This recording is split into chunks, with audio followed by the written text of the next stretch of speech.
Tornadoes. Here comes the tornado. They twist. They turn. They kill.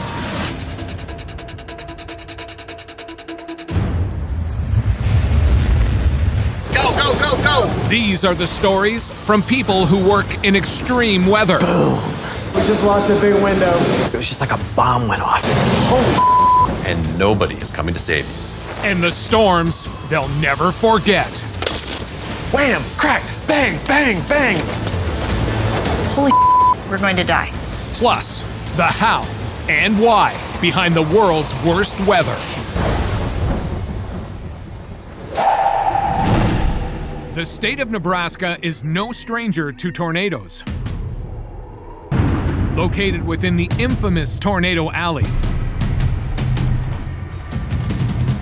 Nebraska gets 57 tornadoes per year on average. Tornadoes are something that we've been studying for a long time. They occur in what we call tornado belts, in a sense, areas where there's a predominance of tornadoes. Well, the scientists for predicting tornado formation is that you look for the conditions in the atmosphere where it is, first of all, very warm, enough moisture, and unstable in the sense that there is vertical motion happening. Storm chaser and tornado tour guide George Karunas has been chasing tornadoes for over 20 years. It is impossible for me to add up the number of days, weeks, months, miles that I have traveled. It's typical for me to live like a nomad, crisscrossing the Great Plains of the United States for 4 to 6 weeks every springtime. In all of my years of storm chasing, I've seen a lot of flying debris, things being thrown through the air by tornadoes, but this was a close call.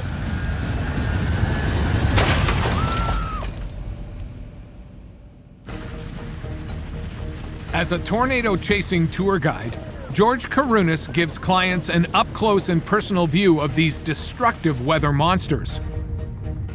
Each spring, he spends 2 weeks at a time chasing tornadoes, with clients along for the extreme ride. I'm gonna jump out and get a shot of this. Every spring, I disappear and head to Oklahoma, Kansas, Texas, Nebraska, and literally just go where the wind takes me. We have to try and forecast where the storms are going to be, and then drive to maneuver to get into position to where we think the storms are going to form. If you're lucky, a storm will go up, you chase it, you try to navigate around the roads, and if you're really, really lucky, you'll see a tornado.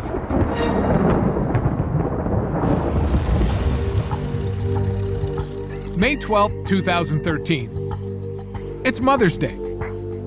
George and his clients get ready for what they hope will be an epic storm chasing day. Thank you. It's the early morning. We're putting our weather forecast together. We realize that there's potential for some storms later in the day. I've gathered together all the guests from the tornado tour, and I'm ready to give them a briefing. But it's Mother's Day. What do you have to do on Mother's Day? Call Mom. So I'm on the phone with my mother. I know, Mom. The conversation was a typical Mother's Day conversation. Hey, how you doing? Everything is good?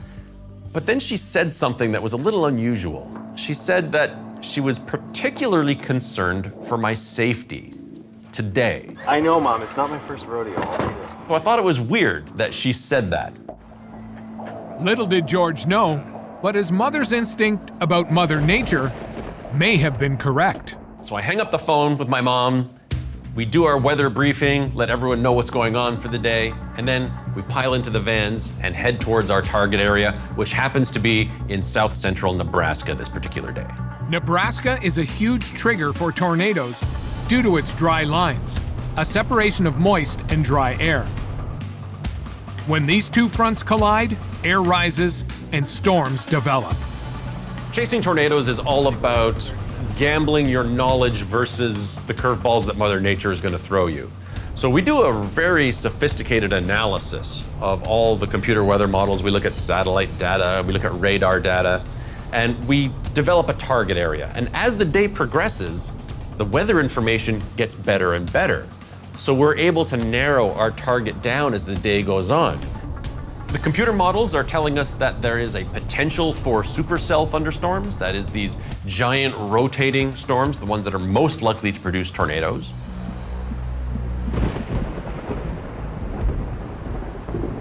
When you have certain kinds of events in the atmosphere, and there's, say, a cold front coming through or a warm front, you'll create, let's say, convective cells of storms here and here and here and here, what we call a supercell. It will be much more intense, more super. Unfortunately, that means more devastating, usually, than an ordinary cell. We get people join us on these chases from all over the world. Weather enthusiasts, the kind of people that don't run inside when there's thunder and lightning. We have a sophisticated setup. I'm driving. We have the owner of the tour company, who is also the navigator, in the passenger seat, and then all of the guests are in the back. And we've got cameras set up that are facing back. I've got cameras on the dashboard, because we want to capture every minute of the chase. Late in the afternoon, we have a target storm that goes up in south central Nebraska, and we're able to get in front of it. And we're looking basically down the throat of this supercell, and it is a dark mass along the horizon. You can see a sharp edge, and then it's just nothing but black underneath. This is what we call an HP supercell, a high precipitation, meaning there's a lot of rain coming out of it, and that can make it extra dangerous. If there's a tornado embedded in that rain, you could be hit by it and not even see it coming. The fact that this storm was a high precipitation type really upped the danger level. So I really wanted to make sure that I gave this storm a wide berth. As George and his guests head into the storm, the sky becomes black. It looks mean. A few miles away, they spot a tornado in the distance. Is that the tornado there? That is it. Their clients in the back seat are thrilled. This is what they came for. The team decides they've got to pick up the pace to get ahead of the storm. We were getting into a tricky situation. I was on a dirt road with this monster storm bearing down on us that is about to dump a ton of rain. It had just been issued with a tornado warning, and I couldn't tell if there was a tornado wrapped up in all that rain. I'm there to chase the storms and bring these paying customers to come and see them as well. But the number one priority is keeping everyone safe.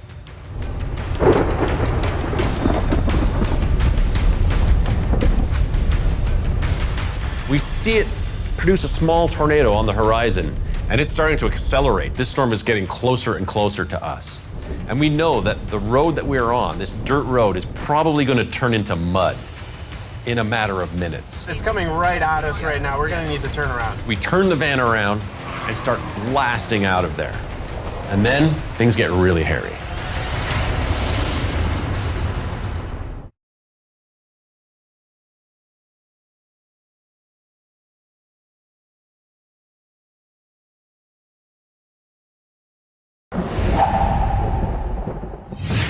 Located within the infamous Tornado Alley, the state of Nebraska gets an average of 57 tornadoes per year. May 12, 2013.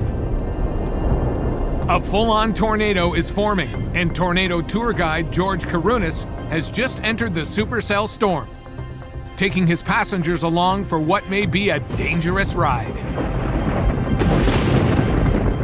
At this point, the storm is probably moving about 40 miles an hour, so I have to really hit the gas to try and stay ahead of it because we know we're going to get engulfed by the heaviest rain and hail.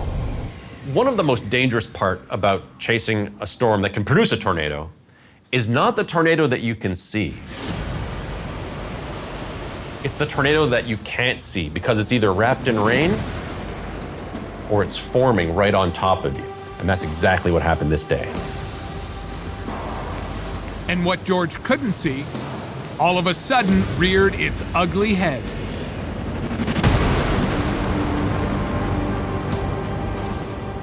And then Out the side to our south, somebody spots a tornado touching down very close to us in the field. I can't see it because I'm driving.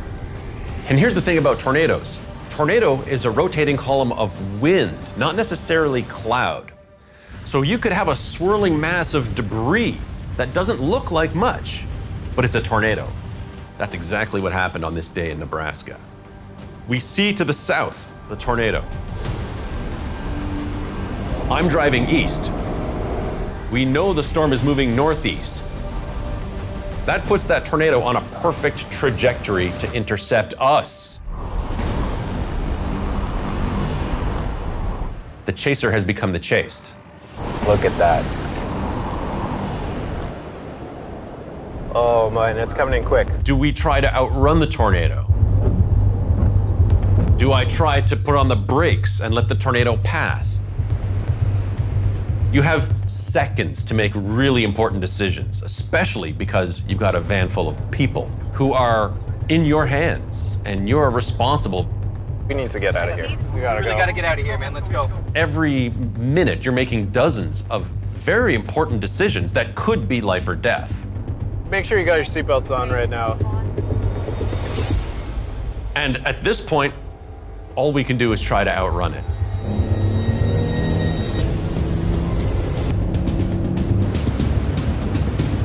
My biggest concern was being rolled over by these winds. I could feel the wind pushing the side of the van, and I'm fighting it as hard as I can.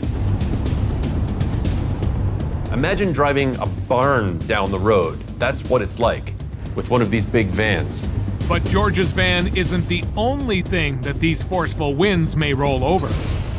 And it just so happens that we're driving past an irrigation system. This is equipment that farmers use to water their crops. These irrigation pivots, they're basically a long, what looks like a piece of scaffolding with wheels that a farmer will set up in the middle of their field, and then it rotates around. If you've ever been flying over the central US and you look down out of the airplane and you see those circles for crops, that shows you where they've been using these irrigation circle equipment. One of these is parked parallel to the road, and I'm trying to get ahead of this storm now. We just gotta move.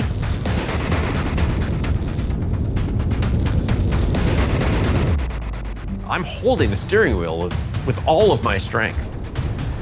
Keep going, keep going, keep going, keep going, moving. keep going. I'm just bracing against the wind, flooring the gas.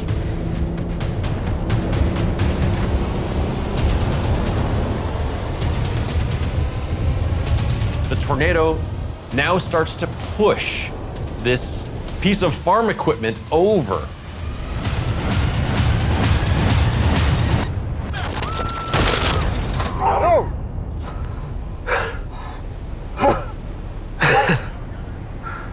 You all right?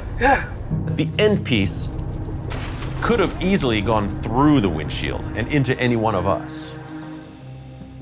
Scary stuff. Everyone okay? What did you hit? For that to be blown over the way it was, I can't imagine how strong the winds were. I'm surprised the van didn't roll. The guests in the back, they were fully aware that it was a close call. When you have farm equipment starting to come through your windshield, that's a pretty good indicator that you're in the wrong place. I'm not proud of what happened that day. It was a clear example of being in the wrong place, and we probably should have evacuated out of there much earlier than we did. But it's hard to tell.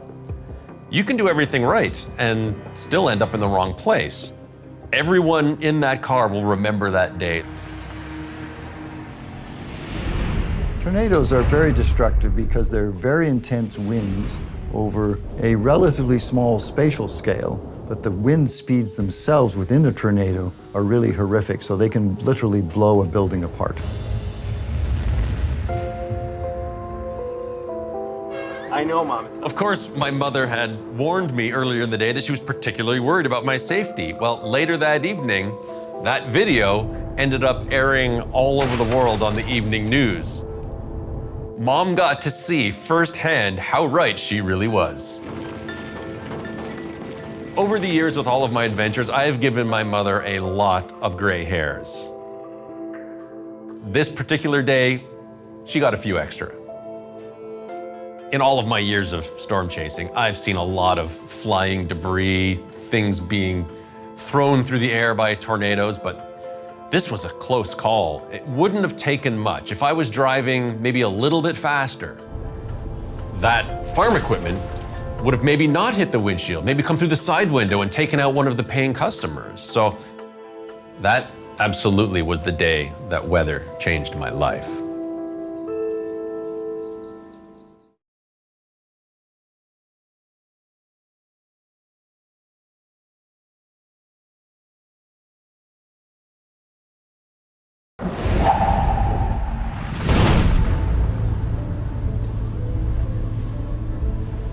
Tornado winds wreak havoc on everything in their paths as they pick up speed. Can you hear it? Almost nothing stands in their way.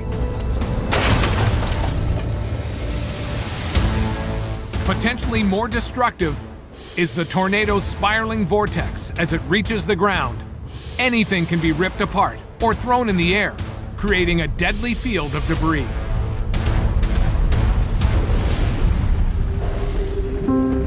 Tornadoes need, first of all, heat. They have to have the energy. They need moisture. And they need the right combination of the wind, what we call the wind shear. The change in wind as you go from the surface up into the atmosphere, such that it can cause that rotating force. While most people are seeking shelter from the vortex, storm chaser Tim Baker is trying to get as close to the vortex as possible.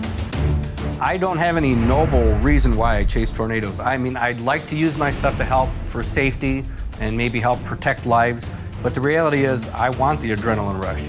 Tornado's on the ground! The tornado's on the ground! I don't want to just see the tornado from a half a mile away. I want to touch the edge of that thing. It's a rain-wrapped tornado! But on this particular day, I was trapped in the path of it with no escape. When you're stuck in a tornado, you're done. I was just waiting to die.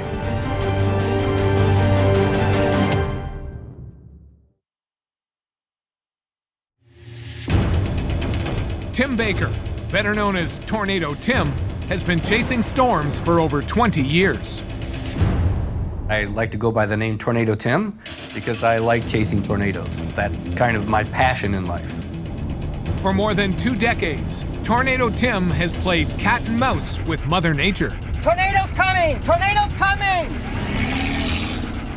Outrunning the twists and turns of literally hundreds of tornadoes.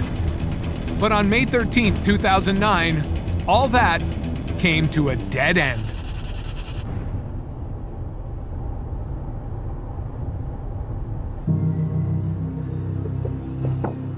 With a population of less than 20,000, Kirksville is a small town in the northwest of Tornado Alley.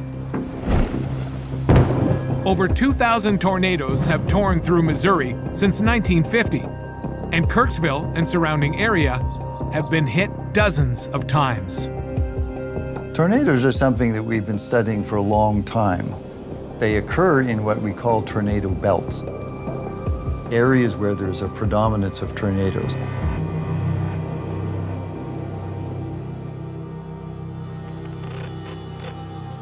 Tim begins to check his weather maps and models. In May of 2009, I was already in Kansas.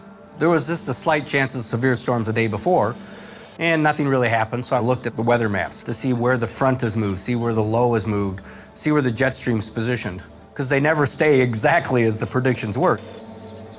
So I'm trying to figure out exactly how far north, south, east, west I need to adjust to. You got to be fairly accurate because your first predictions are going to get you in a region where you don't want to be more than 60 miles off target. Because you've got to travel distance when the storms start to fire, and then when the tornado starts to form, you got to be pretty close or it's going to happen and be gone and you won't be there. I chase in the same areas all the time and I know those roads like the back of my hand. But on this particular day, I was chasing in an area of Missouri I'd never been in before, and that's when things really changed. There was a lot of country, farmish type roads, a lot of turning in the roads that I wasn't familiar with. So this was very unfamiliar territory. Although he may have been in unfamiliar territory, this did not diminish Tim's ego, as he began to play tag with Mother Nature, a game he normally wins. Oh yeah, we've got a tornado forming right here, baby. Today was proving an exceptional day for tornado chasing. That first tornado that day was great because I was able to watch the tornado come at me. Very violent tornado. In fact, I start to see branches and debris falling on top of my car from that first tornado because I was so close. Debris. We have debris. I waited to the last second, and I floored it. I mean, you can hear my tires squeal from my car as I'm getting away from it. And I'm playing tag with this first one. Instead of just sitting at a distance and watching it move, I go in and I tag it. I touch the outer fields of the tornado winds.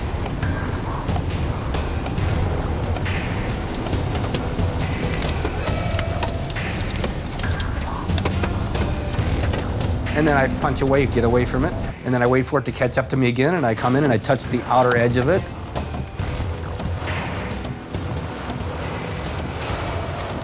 And experience that and then get away from it. There's nothing like it. Seeing a tornado is one thing, but I want to experience it, and I'm experiencing that tornado. I mean, let's face it, I am Tornado Tim. So playing with the tornado is part of me. It's part of my identity.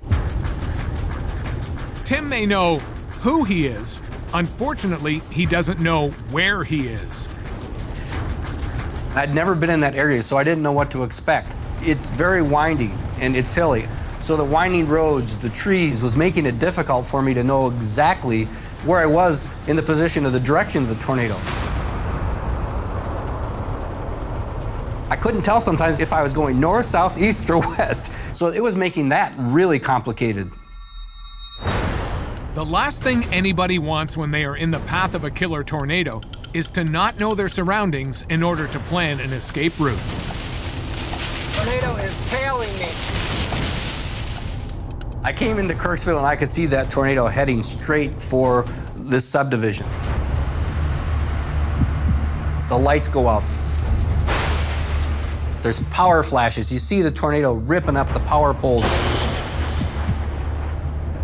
So like any time you get overconfident, you start to make decisions that you probably in a normal, logical sense wouldn't make.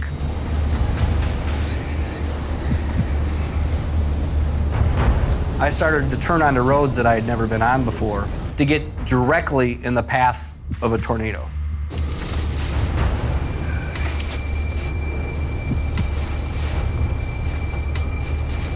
I can start to hear the wind scream.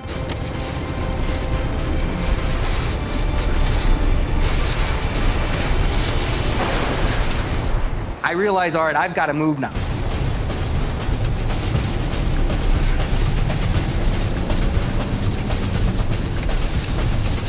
So I start to move into the subdivision. And I thought, I'm going to turn right, drop south of this tornado, and watch it go by me.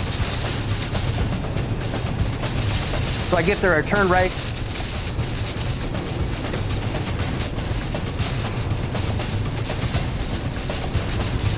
And it's a dead end.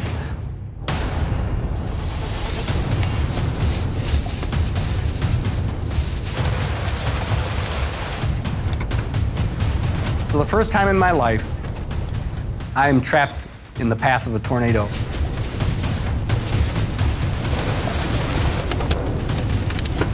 And I'm watching it rip stuff apart.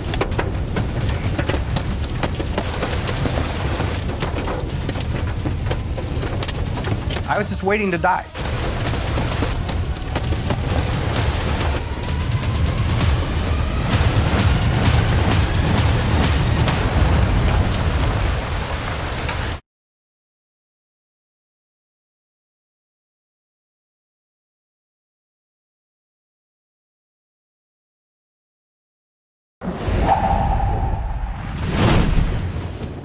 Missouri ranks as one of the top 10 states struck by tornadoes.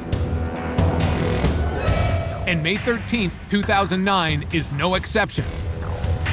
Kirksville, Missouri.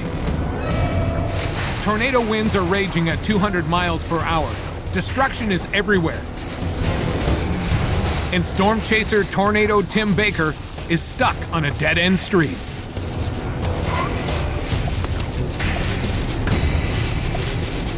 So the first time in my life, I am trapped in the path of a tornado. And I'm watching it rip stuff apart. I thought a million things. I'm thinking, I'm on a dead-end road and I will die here. How stupid was I to do this? My family's gonna have to pick up my body in Kirksville, Missouri, and they don't even know where it is on the map. All these things are just floating through your head. Tornado Tim dies by being killed by a tornado. I'm feeling stupid. And I'm watching that thing come in.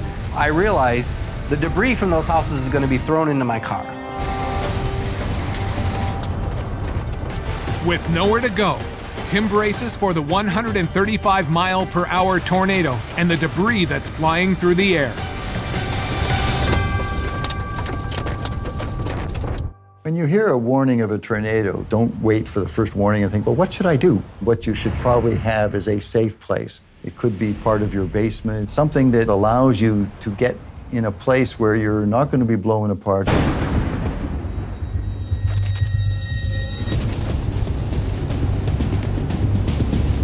So I've got my camera faced right outside of the front window, and you just start to see little debris, bigger debris, starting to throw it around.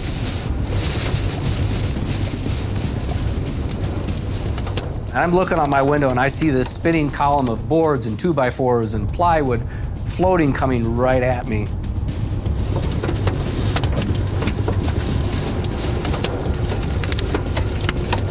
It starts to get really close and then the debris gets larger. I see things now starting to slam into my car and then fly over it that are bigger than my car.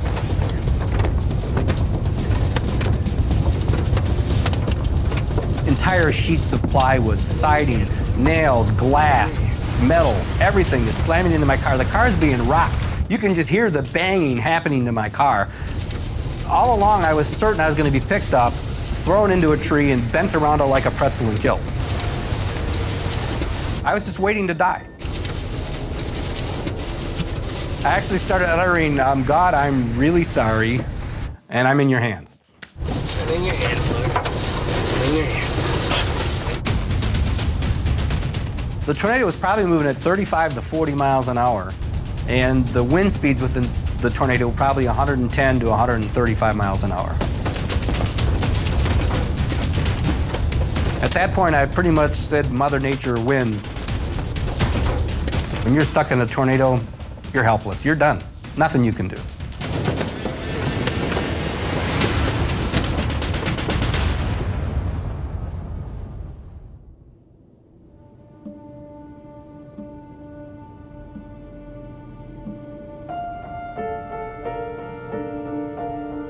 The tornado and the debris pass through. And miraculously, Tornado Tim survives.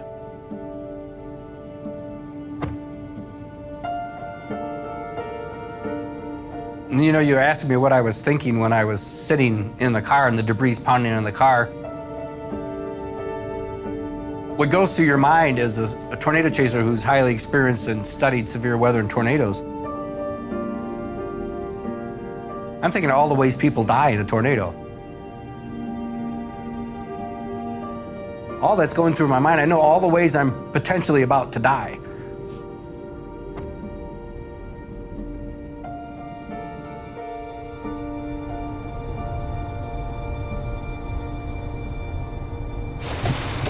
Subdivision took a direct hit. Right next to me. The sad thing is people get killed, property's destroyed, people lose a lot of their life savings. 2 people had died from that tornado. There was over a dozen injuries in the town. So it has a negative impact on the town that way, and certainly a lot of people suffer. The next storm chase season wasn't the same after that. There was something in the back of my mind that wasn't letting me get as close. In fact, it was early on the next spring, I was right spot on to get a tornado. I was gonna be right on the edge of that thing. And I got to the outer bands and there was a lot of rain and I stopped. And I thought, I don't want to be trapped like Kirksville again. I'm less likely to turn on an unknown road if I can at least check the maps first. I still chase today and will be chasing till the day I die.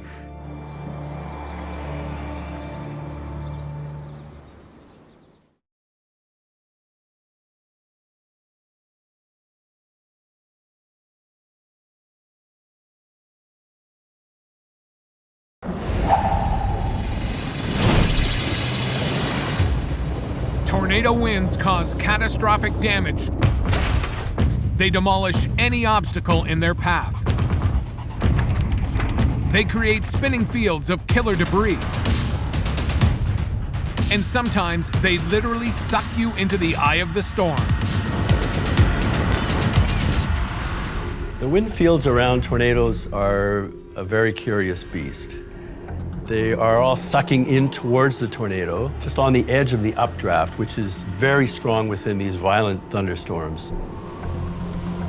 There really is a sucking motion taking debris skyward.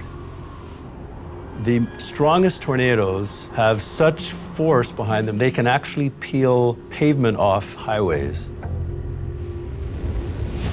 Veteran storm chasers and husband and wife team Jeff and Kathy Piotrowski are known for capturing some of the greatest tornado footage in their industry. This power couple's adrenaline not only drives their passion, but drives them into the eye of the storm. I've been chasing storms for almost 40 years now. I've witnessed and filmed over 900 tornadoes. We've seen it all. This one day, it was the largest, biggest, widest tornado we filmed in 40 years. I knew it was something special and something different that I had never witnessed before. If it gets you and you get sucked in, you're in trouble. You're in big trouble.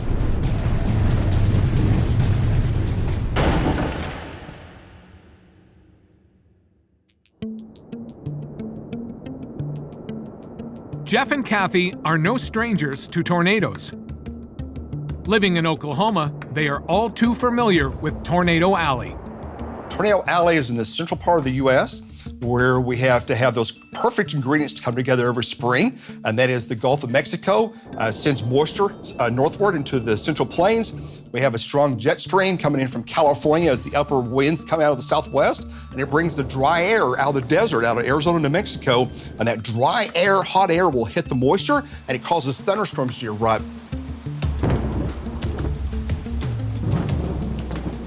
And if the jet stream's aloft and we got low pressure in the Rockies, then you create a lot of wind shear in the atmosphere. And when that happens, you get the storms to rotate. Before this particular tornado, the average tornado has a certain size and a certain speed. A lot of times they move to the northeast at like 25 miles an hour, and they behave a certain way based on the conditions for that day. But on this particular day, all those rules went out the window, and it did things that we've never seen before.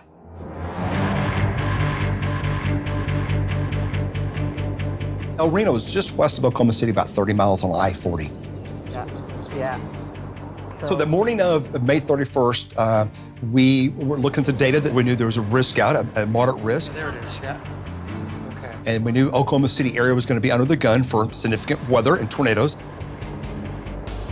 That morning, we looked at the data, and I said, hey, we're going to go to Reno. That's kind of going to be ground zero area of where something bad was going to happen. So we knew that. So we left Tulsa around 10 o'clock in the morning.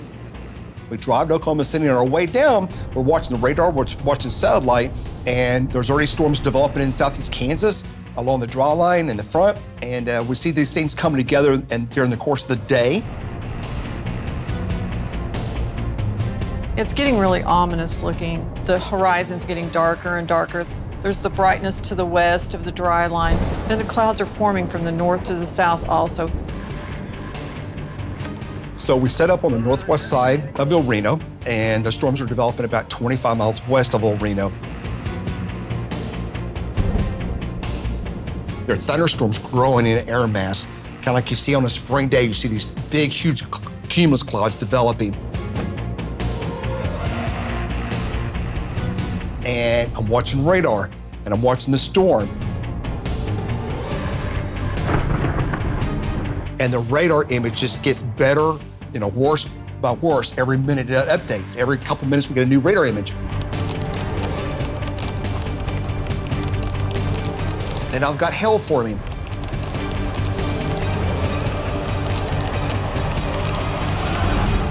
Hail forms in storms that produce tornadoes, again, because of that correlation of wind shear and the heat and energy.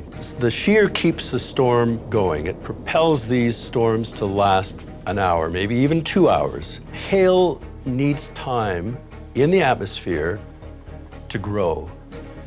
That is why these big tornado producers often produce large hail as well. The hail is produced in the updraft portion of the storm, and it is basically buoyed aloft in this strong updraft in order to create the largest hailstorm. I can see torrential rain, and the worst sign is the storm is already starting to show the signs. It's starting to rotate and spin, and I've got rotating curtains, which is a precursor before the tornado that the storm is rotating. So it's like a shower curtain in the bathroom. If you pull the curtain around, the rain is just following that wind, and as the storm rotates, the rain follows that rotating curtain. And so I see that on the radar. I see a hook starting to form, and at that point, I say it's time, we're going after the storm. So it's raining, there's hail, and there's wind, and the storm is getting darker and darker, and it's looking more ominous by the second. When we're approaching the El Reno storm, the first thing I see is a vortex, and I don't see just one, I see multiple vortices coming down.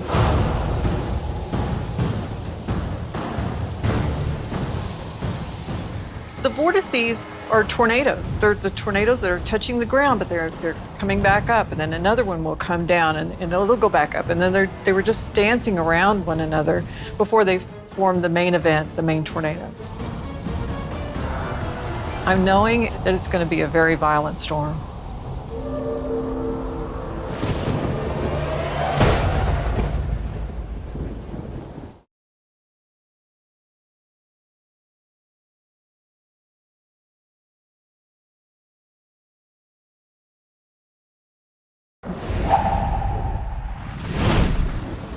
Almost half of Oklahoma tornadoes occur in May. And May 31st, 2013 will go down in history when the widest tornado ever recorded reared its ugly head in the city of El Reno. Storm chasers Jeff and Kathy Piotrowski are entering the mouth of the beast. The storm's getting darker and darker, and it's looking more ominous by the second. Now we're heading west on I-40, west of El Reno, and the storm is severe. A severe thunderstorm warning has been issued by the Weather Service. I knew it was going to be very dangerous, something I was going to have to be very aware of. I didn't have time to be frightened. I had to be really cognizant, very aware of what was going on so I could keep us both safe. It's not my first rodeo. I mean, after you film about 900 of these, you get a sense of what's going to happen before it happens. But this one had a few tricks up its sleeve. And for Jeff and Kathy, this tornado was going to use every twisted trick in the book. Originally, when the storm developed, we were about 20 to 30 miles east of it. But then at the time the tornado was forming, it was only about a quarter mile away from the tornado. Then we went back to the east to get ready for the intercept as the tornado was approaching El Reno. First of all, the storm structure was really amazing. And also the inflow into the tornado, the storm itself, was sustained at 50, gusting to 80 miles an hour. Way in advance of the tornado itself, The inflow was like a hurricane of air rushing into the bottom of the storm. So that in itself caught my attention. Then what caught my attention even more, as the tornadic storm was moving southeast, and as Kathy said, we'd have multiple tornadoes dance around each other. And generally we have multiple tornadoes, not all the time, but sometimes they'll join into one large tornado. And I saw one concentric tornado, it slowed down, and I literally watched it go from southwest to south of me, and it stopped, and it got wider and wider and wider in front of us. And then all of a sudden, it just goes boom, and starts taking off the east. We turn east, it's out Kathy's window, she's watching the tornado, I'm watching the map, and it's a race is on now to stay in front of the tornado, and this tornado is accelerating.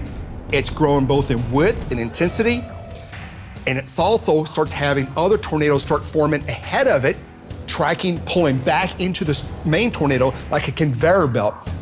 The inflow of air pulling back into the main tornado is not the only thing it's going to pull in. The Reno tornado was complicated in a lot of different ways. You'd like to be just ahead of the tornado.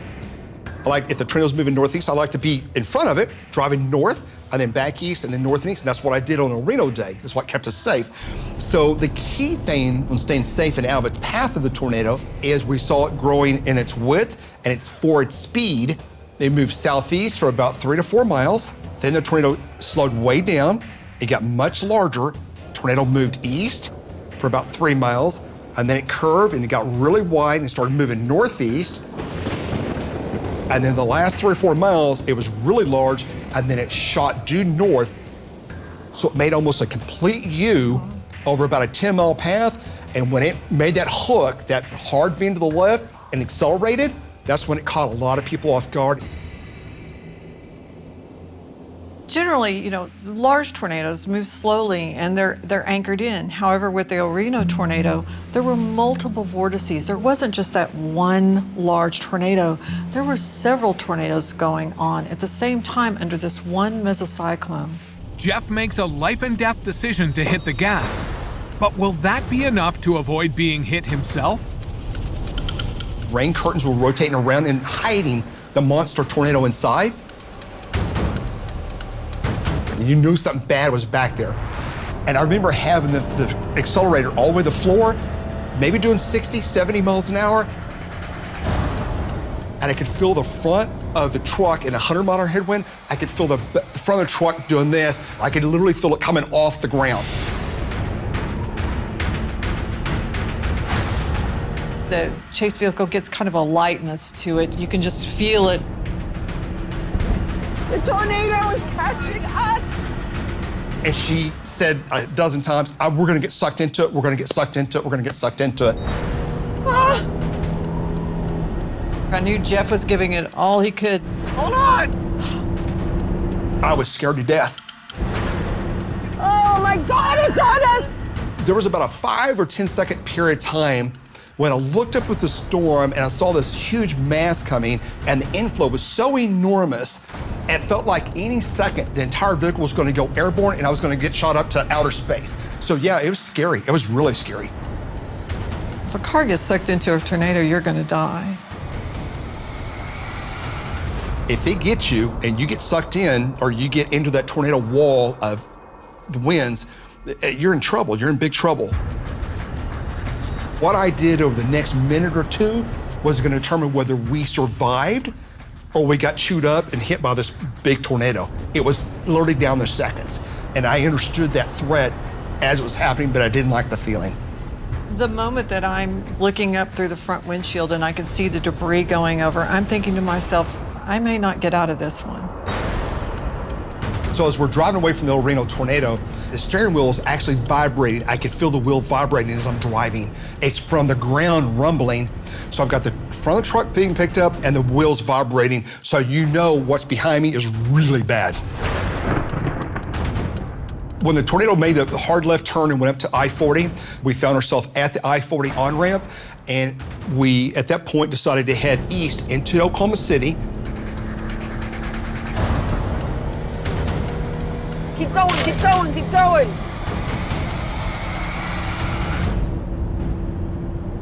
We drove to the city, we were dealing with flash flooding, heavy rain, high winds, but it was on a downward hillside as far as intensity goes of the overall storm. It weakened. At that point, that was the end of that cycle of that large tornado.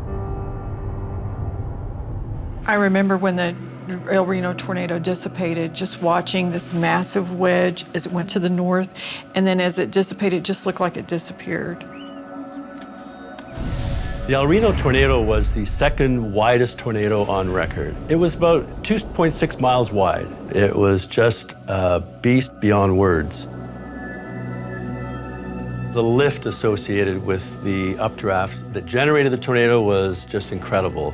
So you have these sucking winds coming in from miles around and feeding this thing, and it just widens with time and becomes the most fearsome looking thing.